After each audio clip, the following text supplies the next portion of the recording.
আসসালামু আলাইকুম। আশা করি সবাই ভালো আছেন। বেসিক কম্পিউটার কোর্সে আপনাদেরকে স্বাগত। আমাদের আজকের ক্লাস মাইক্রোসফট ওয়ার্ডের থার্ড পার্ট। ফাইল মেনুবারের ইনসার্ট টুলসের যে কাজগুলো আছে সেই কাজগুলো আজকে সম্পূর্ণ দেখানো হবে। সো আমরা সরাসরি চলে যাচ্ছি মাইক্রোসফট ওয়ার্ডে। আপনারা নিশ্চয়ই দেখতে পাচ্ছেন মাইক্রোসফট ওয়ার্ডের উপরের এ বারটা হচ্ছে মেনু বার এবং নিচের বারটা হচ্ছে টুলস বার। আমাদের আজকের বিষয় হচ্ছে ইনসার্ট। ইনসার্টের যে টুলগুলো আছে সেই টুলগুলোর কি কি কাজ আজকে আমরা এই পুরা ক্লাসে শিখব। প্রথমেই এই টুলবারের বিভিন্ন ভাগ আছে, সেই ভাগগুলো আপনাদেরকে আমি দেখিয়ে দিচ্ছি। প্রথমে যেটা আছে সেটা হলো পেজেস। পেজেস এরপরে আছে টেবিল, এরপরে আছে ইলুস্ট্রেশন, এরপরে আছে লিঙ্কস, এরপরে আছে হেডার অ্যান্ড ফোটার, এরপরে আছে টেক্সট এবং পরিশেষে আছে সিম্বল, বিভিন্ন ধরনের সিম্বল। প্রথমেই দেখতে পাচ্ছেন কভার পেজ। কভার পেজ যদি আমরা ক্লিক করি, যে ইন্টারফেসটা আসছে কভার পেজ। আপনার মাইক্রোসফট ওয়ার্ডে যদি বিভিন্ন ধরনের কভার দিতে চান, অর্থাৎ যে কোনো একটা বই বানানোর পর যে একটি কভার হয়, উপরের কভার পেজ হয়, এই কভার পেজের কিছু সিম্বল এখানে আছে। আপনারা এখান থেকে আপনারা কভার পেজ তৈরি করতে পারেন। এখান থেকে শুধু কিছুমাত্র এডিট করতে হবে। সাপোজ আপনি একটি নোটবুক তৈরি করেছেন, সেটার একটা কভার পেজ দিবেন, অথবা একটা বই লিখেছেন সেটারও একটা কভার দিতে পারেন। আমি এই কভার পেজটা দিলাম, দেখুন সুন্দর একটি কভার পেজ। এখান থেকে আপনারা সব ধরনের এডিট করতে পারবেন। ইচ্ছা করলে এখানে গাড়ির পরিবর্তে আপনারা বইয়ের ছবি দিতে পারেন, ইচ্ছা করলে আপনারা বিমানের ছবি দিতে পারেন, অথবা যে কোনো মানে আপনার কাঙ্ক্ষিত যেই বিষয় নিয়ে আপনি বই লিখবেন সেই বিষয়ের ছবি আপনারা এখানে দিতে পারেন। আপনাদের যে টপিকস, সেই টপিকসটাও আপনারা এখান থেকে লিখতে পারেন। ট্রেন ট্রাভেলস, আপনারা আপনাদের পছন্দ মতো আপনারা এই কভার পেজ, টাইটেল, ছবি সবকিছু ইচ্ছা মতো। এরপরে আছে ব্ল্যাঙ্ক পেজ। আপনারা যদি নতুন একটি পেজ নিতে চান, অর্থাৎ যে পেজটি আছে আবার আর একটা পেজ নিতে চান, তাহলে আপনারা ক্লিক করবেন ব্ল্যাঙ্ক পেজ। দেখুন, তাহলে আর একটা পেজ আপনাদের সামনে ক্রিয়েট হয়ে গেল। এখানে আগে দুটো পেজ ছিল, এখন তিনটা পেজ। এরপর আছে পেজ ব্রেক। পেজ ব্রেক হচ্ছে আপনি এক পেজ থেকে আর এক পেজে যাওয়ার, তাড়াতাড়ি যাওয়ার যে পদ্ধতিটা, সেটা হচ্ছে পেজ ব্রেক। ব্রেকে যদি আপনারা ক্লিক করেন, তাহলে সরাসরি সেকেন্ড পেজে চলে যাচ্ছে অথবা থার্ড পেজে। যেমন আমরা বর্তমানে এখন প্রথম পেজে আছি। পেজ ব্রেকে ক্লিক করেন, তাহলে কার্সারটা আপনাদের দ্বিতীয় পেজে চলে গেল, মানে একটা পেজের পরে। এরপরে যে ইম্পর্টেন্ট টুলস বারটা হচ্ছে সেটা হলো টেবিল টুল। আমরা বিভিন্ন ধরনের নামীয় তালিকা অথবা বিভিন্ন রেজাল্ট শিট এবং বিভিন্ন ধরনের মেনু তৈরি করি। সেই ক্ষেত্রে আপনার এই টেবিল টেবিল টুলসটা খুবই গুরুত্বপূর্ণ ভূমিকা পালন করবে। এবং আপনারা এই কাজগুলো করার জন্য আপনারা টেবিল টুল ব্যবহার করে সুন্দর একটি আপনারা যে কোনো ধরনের তালিকা তৈরি করবেন। প্রথমে আপনারা টেবিলে টেবিল টুলে ক্লিক করবেন। ক্লিক করার পর তার আগে অবশ্যই আপনাকে কার্সারটা, যেখানে টেবিলটা আপনি তৈরি করবেন, কার্সারটা সেই জায়গায় রাখতে হবে। এখন মনে করি আমি ডান দিকে আমাদের 5টা কলম হবে এবং রো 10টা রো, যেটা ডান দিকে 5টা কলম হবে এবং নিচে 10টা রো হবে। তাহলে আমরা ডান দিকে 5টা নিলাম এবং নিচে 10টা নিলাম। এরপরে আপনার ক্লিক করবেন। 1 2 3 4 5 6 7 8, 8টা এখানে টোটাল আছে। এখানে টোটাল 8টা পর্যন্ত আছে। এরপরে যদি আপনারা বাড়াতে চান, তাহলে ডান পাশে কার্সার রেখে ইন্টার ক্লিক করবেন। তাহলে আপনারা একে একে আপনার ইচ্ছে করলে বাড়াতে পারেন। এই 5টা আমাদের টোটাল 5টা কলম আছে। প্রথমটা সিরিয়াল নং লিখলেন, এরপরে নেম, এরপরে স্যালারি, এরপরে ডেজিগনেশন বা আপনার পেশা বা পদবি দিতে পারেন। এখানে দিলেন রিমার্কস। আমি জাস্ট একটা স্যাম্পল আপনাদেরকে দেখালাম যে এভাবে আপনারা একটা টেবিল তৈরি করবেন। এখানে আপনি 1 2 3 4 5 6 7 8 9, এরপরে 10, আমরা টোটাল 5টি কলম এবং 10টি রো তৈরি করলাম। আপনারা নিশ্চয়ই তাহলে বুঝতে পেরেছেন যে কিভাবে একটা টেবিল তৈরি করবেন, একটা নামীয় তালিকা হোক বা একটা লিস্ট হোক অথবা রেজাল্ট শিট হোক, কিভাবে তৈরি করবেন নিশ্চয়ই আপনারা বুঝতে পেরেছেন। সেটা হলো ইনসার্ট টেবিল। এখানে লিখতে হবে আপনাদের নাম্বার অফ কলম, নাম্বার অফ রো। আপনার এখানে দুইটি ওয়ে। একটি হচ্ছে যে আপনি এখানে ডাইরেক্ট টেবিল তৈরি করতে পারছেন, এবং আরেকটা হচ্ছে আপনি ইনসার্ট টেবিলের মাধ্যমে। তো এখানে আপনারা যদি মনে করেন যে আমি 100, 200, 300 একসাথে এতগুলো টেবিল তৈরি করব, আপনারা এখান থেকে ইনসার্ট টেবিলের মাধ্যমে করতে পারবেন। যেমন এখানে আমি 8টা কলম দিলাম এবং 100টি রো দিলাম, এরপরে ইন্টার দিলাম। দেখুন আমাদের 100টি কলম, এই 8টি কলম এবং 100টি রো আমাদের হয়ে গেছে। এরপরে আছে ড্র টেবিল। ড্র টেবিলের কাজ হচ্ছে, প্রথমে আপনারা ড্র টেবিলে ক্লিক করবেন। ক্লিক করার পর টেবিলের মধ্যে আরো দাগ কাটার জন্য আপনাদের ক্লিক করতে হবে ড্র টেবিল। আপনারা চাচ্ছেন যে আপনার এই স্যালারির মাঝখানে দুটো ভাগ করব, তাহলে আপনারা এখান থেকে ডান দিয়ে নিচ পর্যন্ত নিয়ে আসেন, তাহলে ভাগ হয়ে গেল। অথবা ডেজিগনেশনের এখানে আপনি আরেকটা ভাগ করতে চাচ্ছেন, তাহলে আপনারা এখানে আরেকটা ভাগ করতে পারেন। অথবা আপনারা চাচ্ছেন যে রিমার্কের পরে আরেকটা কলম তৈরি করব, তাহলে আপনারা আরেকটা কলম তৈরি করতে পারবেন। এবং যদি মনে করেন যে আপনারা এই কলমের সাইজটা একটু বড় করবেন, তাহলে আপনারা প্রথমে টেবিলকে আন্ডু করার পর আন্ডু করে নেবেন, এবং এই টেবিলটা দেখছেন এই ডান দিকে বড় হয়ে গেল। অথবা রিমার্কের ঘরটা যদি আপনারা ছোট করতে চান, এবং উপরে এবং নিচে যে রো গুলো আছে সেগুলোও বড় করতে পারেন। এরপরে আছে এক্সেল শিট। এক্সেল শিট যখন আমরা এক্সেলের ক্লাস নিব তখন এক্সেল শিটটা দেখানো হবে। এরপরে আছে কুইক টেবিল। আমরা নিচে আর একটা ব্ল্যাঙ্ক পেজ নিচ্ছি কুইক পেজ দেখানোর জন্য।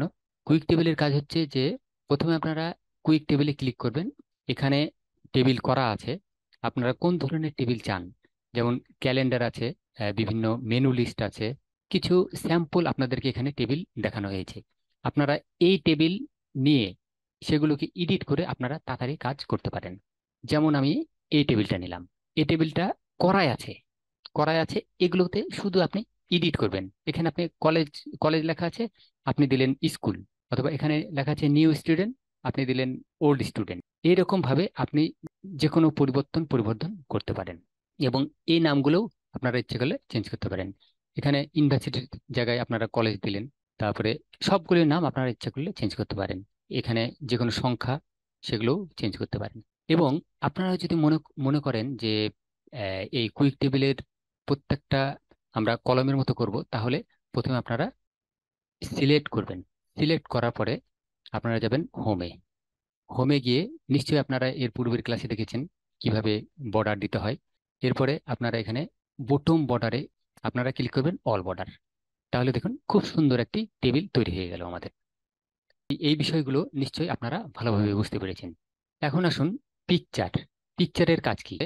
আপনারা যদি মনে করেন আপনাদের এই ওয়ার্ডে যে কোনো ধরনের পিকচার দিতে চান, তাহলে আপনারা প্রথমে ক্লিক করবেন পিকচারে। পিকচারে ক্লিক করার পর আপনারা দেখতে পাবেন আপনাদের যে ডেস্কটপ অথবা যে ফোল্ডারে আপনাদের ছবিটা আছে সেখান থেকে আপনারা প্রথমে সেটাকে সিলেক্ট করবেন। সিলেক্ট করার পরে ইনসার্ট, তাহলে আপনার এই পিকচারটা আপনার ওয়ার্ড ফাইলে চলে আসবে। এভাবে আপনারা আপনাদের নিজস্ব ছবি বা ফ্যামিলির ছবি, যে কোনো ধরনের ছবি আপনারা সুন্দরভাবে এখানে ইনসার্ট করে আপনারা সাজাতে পারেন। এরপরে আছে ক্লিপ আর্ট। আপনার ডিফল্ট কিছু পিকচার আছে, এখান থেকেও আপনারা পিকচার নিয়ে আসতে পারেন। আপনারা দেখতে পাচ্ছেন ক্লিপ আর্টে অসংখ্য ধরনের পিকচার এখানে রয়েছে। আপনারা এখান থেকে কোনো স্লাইড তৈরি করার জন্য এই পিকচারগুলো ব্যবহার করতে পারেন। কম্পিউটার ক্লাস, তাই আমি এই কম্পিউটারটা ইনসার্ট করলাম। ইচ্ছা মতো আপনারা ছোট বড় করতে পারবেন। এরপরে নিচে যদি আরেকটা পিকচার দিতে চান, তাহলে জাস্ট কার্সারটা নিচে রেখে আপনারা ক্লিক করবেন। যে পিকচারটা নিতে চাচ্ছেন সেই পিকচারের উপরে শুধু ক্লিক করলে পিকচারটা চলে আসবে। এবং বড় করার জন্য আপনারা কর্নারে টান দিবেন, আপনাদের পিকচারটা বড় হয়ে যাবে। এরপরে আছে এই শেপে অনেকগুলো শেপ, বিভিন্ন ধরনের শেপ আছে। আপনারা যখন বিভিন্ন ড্রয়িং করবেন, বিভিন্ন ধরনের আর্কিটেকচার কাজগুলো করবেন, সেক্ষেত্রে আপনাদের এই শেপের দরকার হবে। এটা হচ্ছে রেক্টুঙ্গাল, জাস্ট একটা চারকোনা বর্ডার। এতে আপনারা ইচ্ছা করলে বিভিন্ন ধরনের কালার দিতে পারেন। এছাড়াও আপনারা যদি ভিজিটিং কার্ড তৈরি করতে চান, এভাবে দ্বিতীয়টা নেবেন, এরপরে আরেকটা নেবেন, সুন্দর আপনাদের মনের মতো একটি ভিজিটিং কার্ড আপনারা এখান থেকে তৈরি করতে পারেন। এরপরে লেখার জন্য আপনারা এখানে অ্যাড টেক্সট, অ্যাড টেক্সট, এখানে আপনারা যে কোনো জিনিস, আপনাদের নাম, পদবি, আমি আমার ইনস্টিটিউটের নামটা লিখলাম। আপনারা আপনারা আপনাদের ইচ্ছা মতো আপনাদের আপনাদের মনের মতো একটি কার্ড তৈরি করতে পারবেন। এরপরে যে টুলসটা আছে, এটা একটি বক্সের মতো শেপ, সুন্দর কালার দেখুন, অনেক সুন্দর সুন্দর এখানে শেপ আছে। আপনার ইচ্ছা মতো এই শেপগুলো ব্যবহার করতে পারেন, আপনারা যদি তীর চিহ্ন দিতে চান। এরপরে আছে স্মার্ট আর্ট। স্মার্ট আর্টে সাধারণত যারা নেটওয়ার্কিং এর বিভিন্ন ধরনের লেসন তৈরি করেন, স্ট্যাটিস্টিক্স যে ছবির মাধ্যমে দেখানো হয়, সেগুলো যারা তৈরি করে তাদের জন্য খুবই একটি উপকারী টুলস। যেমন এই টুলসটা আমরা যদি ব্যবহার করি, এটাতে দেখানো হয় যে এখানে আপনার ইচ্ছে করে টেক্সট লিখতে পারেন। সাধারণত একটা কম্পিউটারের নেটওয়ার্কিং যখন কাজ করে, নেটওয়ার্কিং এর যে চিত্রটা দেখানো হয় যে কিভাবে একটা কম্পিউটারের সাথে আরেকটা কম্পিউটার কাজ করছে, সেই হিসেবে এ ধরনের টুলস ব্যবহার করা হয়ে থাকে। আপনি এখানে লিখলেন first computer, second computer, third computer, fourth computer, fifth computer, এভাবে আপনারা নেটওয়ার্কিং এর বিভিন্ন ধরনের চিত্র আপনারা এখান থেকে অঙ্কন করতে পারবেন। এছাড়া যে বিভিন্ন ধরনের স্ট্যাটিস্টিক্স দেখানো হয়, কত পার্সেন্ট হয়েছে, এটা কত পার্সেন্ট, এটা কত পার্সেন্ট, এভাবে আপনারা বিভিন্ন ধরনের পরিসংখ্যান আপনারা এখান থেকে তৈরি করতে পারেন। এরপরে আছে চার্ট। চার্টের কাজ হচ্ছে আপনারা এখান থেকে বিভিন্ন ধরনের চার্ট নিয়ে বিভিন্ন পরিসংখ্যান, যেমন জনসংখ্যার পরিসংখ্যান আপনারা কিভাবে দেখাবেন, সেই বিষয়গুলো এখান থেকে নিয়ে আপনারা এই চার্টের মাধ্যমে দেখাতে পারবেন।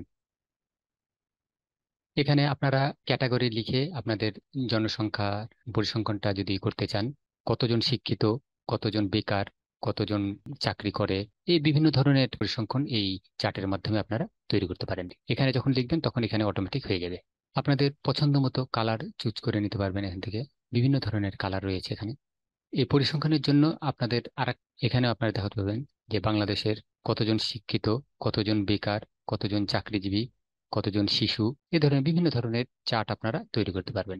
এরপরে আছে হাইপার লিঙ্ক। হাইপার লিঙ্কের কাজ হচ্ছে, প্রথমে আপনারা হাইপার লিঙ্কে ক্লিক করবেন। ক্লিক করার পর আপনারা কোন ফাইলটা লিঙ্ক আকারে করতে চান, অর্থাৎ যে ফাইলটাতে আপনারা সিলেকশন করবেন সেই ফাইলটা আপনার লিঙ্ক আকারে তৈরি হয়ে যাবে। যেমন আমি ইমদাদ যে ফাইলটা রয়েছে, এটা সিলেকশন করে আপনারা ক্লিক করবেন। এখন দেখুন এই ফাইলটা লিঙ্ক আকারে তৈরি হয়ে গেছে, নিচে দেখতে পাচ্ছেন লিঙ্ক আকারে তৈরি হয়ে গেছে। এই যে একটা হাতের মতো যে হাতের মতো চিহ্ন এসেছে, এরপরে যদি আপনারা ক্লিক করেন এই ফাইলটা ওপেন হয়ে গেছে। এখানে লেখা আছে যদি আপনারা ঘরে বসে ইনকাম করতে চান, তাহলে ডিজিটাল মার্কেটিং কোর্স করে, এবং এটা পরিচালনা করছে ডিজিটাল মার্কেটিং মিডিয়া ইনস্টিটিউট, তাহলে আপনারা হাইপার লিঙ্কের কাজ নিশ্চয়ই ভালোভাবে বুঝতে পেরেছেন। এরপরে আছে বুকমার্ক। বুকমার্কের কাজ হচ্ছে আপনাদের যে ফাইল বা ফোল্ডারটি আছে সেটা মার্ক করে রাখার জন্য। আপনারা বুকমার্কে যখন ক্লিক করবেন তখন এরকম একটা ব্ল্যাঙ্ক দেখাবে। ব্ল্যাঙ্ক আসার পর আপনারা বুকমার্ক অর্থাৎ ডাইরেক্ট যে কোনো ফাইল বা ফোল্ডারে যাওয়া। আমি যদি এখানে লিখি EMDAD, এমদাদ, এমদাদ নাম লিখলাম, নাম লেখার পরে অ্যাড করে রাখলাম। আবার বুকমার্কে গিয়ে লোকেশনে ক্লিক করে অ্যাড করে রাখলাম। তাহলে আমার বুকমার্কে আমার যে ইমদাদ নামে যে ফাইলটা আছে সেটা বুকমার্কে আমার সিলেকশন হয়ে থাকলো। বুকমার্কে ক্লিক করার পর আপনারা যদি গো টুতে ক্লিক করেন, তাহলে সরাসরি ইমদাদ নামের যে ফাইলটি আছে সে জায়গায় চলে যাবে। আমি যখন ক্লিক করছি গো টু, এটি গো টু লেখার সাথে সাথে সরাসরি ইমদাদ নামের ফাইলে চলে আসলাম। আপনারা নিশ্চয়ই ভালোভাবে বুঝতে পেরেছেন। এরপর আছে ক্রস রেফারেন্স, সরাসরি পেজে যাওয়া। ক্রস রেফারেন্সের কাজ হচ্ছে এখানে আপনারা প্যারাগ্রাফ নাম্বার দেবেন, অর্থাৎ এই পেজে যে লেখাগুলো থাকবে সেখান থেকে আপনারা সরাসরি নিচে উপরে যেতে পারবেন। এরপর আছে ক্রস কানেকশন, এটার তেমন কোনো কাজ নেই। এরপরে আসুন হেডার। হেডারের কাজ হচ্ছে যে আমরা সাধারণত হেডারে যে বিষয়গুলো লিখি সেগুলো হচ্ছে পেজ নাম্বার দিই অথবা লিখি যে রেস্ট্রিক্টেড। আমরা প্রতি পেজে বারবার না লেখার জন্য আমরা হেডারে একবার মাত্র লিখব, লেখার পরে এরপরে যতগুলো পেজ তৈরি করবেন সবগুলোতে এই রেস্ট্রিক্টেড লেখাটা চলে আসবে। যেমন 2 নম্বর পেজ, 3 নম্বর পেজ, এভাবে প্রত্যেকটা পেজে আপনাদের রেস্ট্রিক্টেড লেখা চলে আসবে। এরপরে আছে ফোটার। ফোটার অর্থাৎ নিচে আপনারা নিচে পেজ নাম্বার দেওয়ার জন্য, নিচে সাধারণত পেজ নাম্বার থাকে, পেজ নাম্বার 1 দিলাম, এরপরে আপনাদেরকে এখানে 2 করে নিতে হবে। তাহলে নিশ্চয়ই হেডার এবং ফোটারের কাজটি বুঝতে পেরেছেন। এরপরে পেজ নাম্বার, এখান থেকেও আপনারা পেজ নাম্বার দিতে পারেন, টপ পেজে দিবেন নাকি বটম পেজ, নাকি পেজ মার্জিন বা কারেন্ট পজিশনে, কোথায় পেজ নাম্বারটা দিবেন। এরপর আছে টেক্সট বক্স। টেক্সট বক্স খুবই একটি উপকারী। টেক্সট বক্সের মাধ্যমে বিভিন্ন ধরনের ডিজাইন এই টেক্সট বক্সের মাধ্যমে করতে পারেন আপনারা।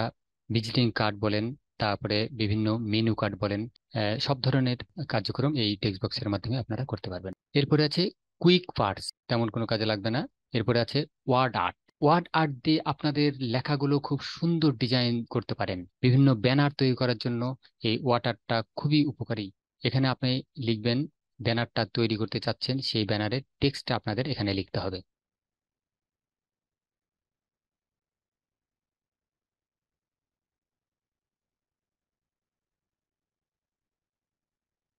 এটা আপনারা ইচ্ছা মতো ছোট বড় বিভিন্ন ধরনের করতে পারবেন, কোনো সমস্যা হবে না। আরো অনেক ডিজাইন আছে, আপনারা এখান থেকে টেক্সট বক্সের মাধ্যমে নিতে পারবেন।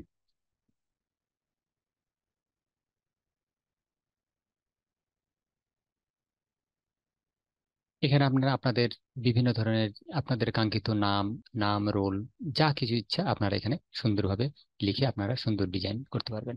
এরপরে আছে ড্রপ ক্যাপ। ড্রপ ক্যাপের কাজ হচ্ছে প্রথম অক্ষরটা, প্রথম লেটারটা হবে বড়। আমি কম্পিউটার লিখেছিলাম, কম্পিউটারের প্রথম লেটারটা হচ্ছে বড়, মানে এটাও একটা ডিজাইন। আপনাদের এই ইনসার্টে ডিজাইনের কোনো অভাব নেই, আপনাদের পছন্দ মতো এই বিভিন্ন ব্যানার হোক, বিভিন্ন পোস্টার হোক, এগুলো আপনারা তৈরি করতে পারবেন। এরপরে আছে signature line, date and time এবং অবজেক্ট। সিগনেচার লাইনটা হচ্ছে আমরা সাধারণত একটা দরখাস্ত লেখার পরে সিগনেচারের অংশটা কোথায় থাকে, বারবার সিগনেচার না করার জন্য আপনারা আপনাদের নাম দিয়ে এই টুলসটা ব্যবহার করতে পারেন। এরপর আছে ডেট অ্যান্ড টাইম। আপনারা ডেট অ্যান্ড টাইম না লিখে ডাইরেক্ট এখান থেকে ডেট অ্যান্ড টাইমটা সিলেক্ট করে দিতে পারেন।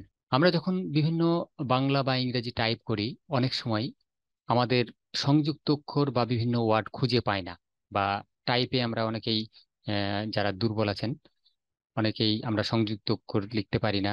সেক্ষেত্রে আপনারা ডাইরেক্ট সংযুক্ত অক্ষর আনার জন্য আপনারা সিম্বল থেকে ইনসার্ট করতে পারেন। এখানে ইংলিশ আছে, বাংলা সিলেকশন করলে বাংলা, বাংলাতে আপনাদেরকে দেখাচ্ছি। এই যে দেখুন, বয় দয়ে, নয় ভয়ে, ময় বয়ে। এই যে এই সম্ভ্রান্ত কথাটা লিখতে চান, তাহলে সম্ভ্রান্ত লিখতে পারছেন না, সেক্ষেত্রে আপনি এখান থেকে ডাইরেক্ট ইনসার্ট করতে পারেন। এখানে যেটা আপনি নেবেন সেটা সিলেক্ট করে জাস্ট ইনসার্ট করবেন, তাহলে এখানে চলে আসবে। এই ছিল আমাদের আজকের ক্লাস। আশা করি আপনারা এই ইনসার্টের টুলগুলো ভালোভাবে, খুব ভালোভাবে বুঝতে পেরেছেন। সবাই ভালো থাকুন, সুস্থ থাকুন, সেই কামনায়। আল্লাহ হাফেজ। Okay viewers, if you like the video so far, please subscribe this channel and press the bell button next to it to get notification when new videos are uploaded. May Allah bless you all. Allah Hafiz.